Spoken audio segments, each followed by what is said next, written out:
नारद जी माता पार्वती के भाग्य का वर्णन करते हैं। जटिल होगा जो किसी की बात नहीं मानेगा, अकाम मन होगा, इसके पति के मन में कोई कामना नहीं होगी महाराज।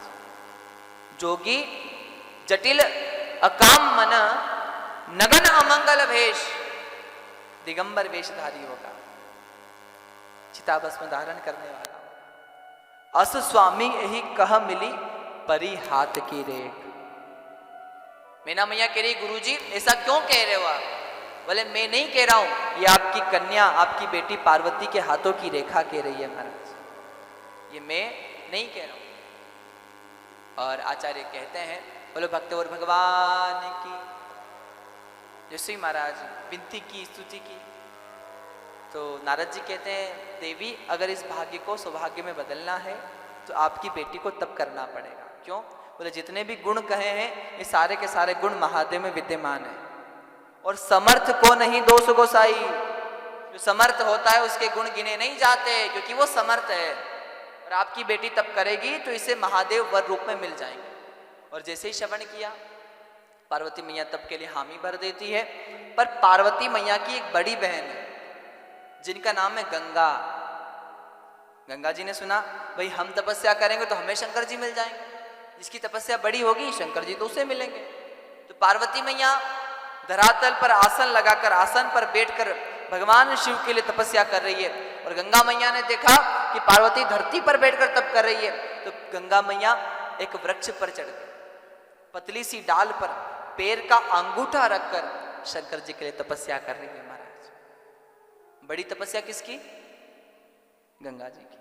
पार्वती जी ने देखा कि इसका तप तो बड़ा है, श्रेष्ठ है, तो शंकर जी तो इसे ब्याह करेंगे महाराज, इसके साथ ब्याह होगा, हम तो रह जाएंगे, तो क्या करें? तब पार्वती मैया ने एक लीला की, क्योंकि भगवती है।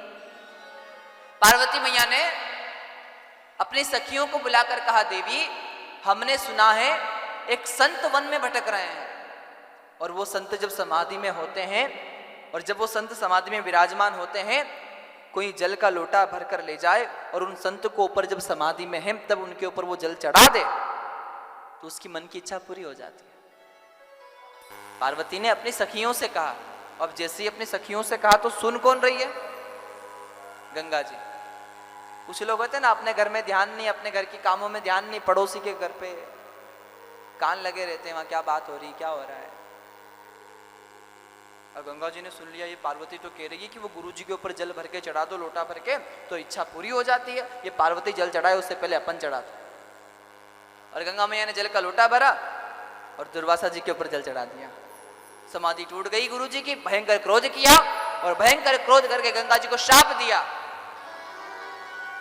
हे देवी, हे कन्या, तूने आज मेरी समाधि भंग की है, मैं तुझे श्राप देता हूं कि तू जो जल मुझ पे चढ़ाया है वो जल बनकर तू बहने लगेगी, तू जल बन जाएगी महाराज। और जब गंगा मैया जल बनने लगी तब आंख में आंसू आ गए। गंगा मैया ने पार्वती को देखा कि तूने मेरे साथ छल किया है।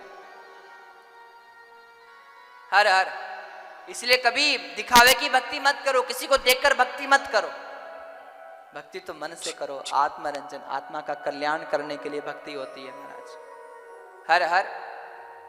अब जैसे ही कहा तो मां गंगा ने क्रोध किया, पार्वती जी को श्राप देने लगी। और जब श्राप देने लगी तब शंकर भगवान प्रकट हुए और गंगा मैया को श्राप देने से रोक दिया। देवी श्राप मत दो आप। मां गंगा ने कहा, हे महादेव, मेरी क्या गलती थी? मैंने भी तो तपस्या की थी आपसे ब्याह करने के लिए, मेरा अपराध क्या था?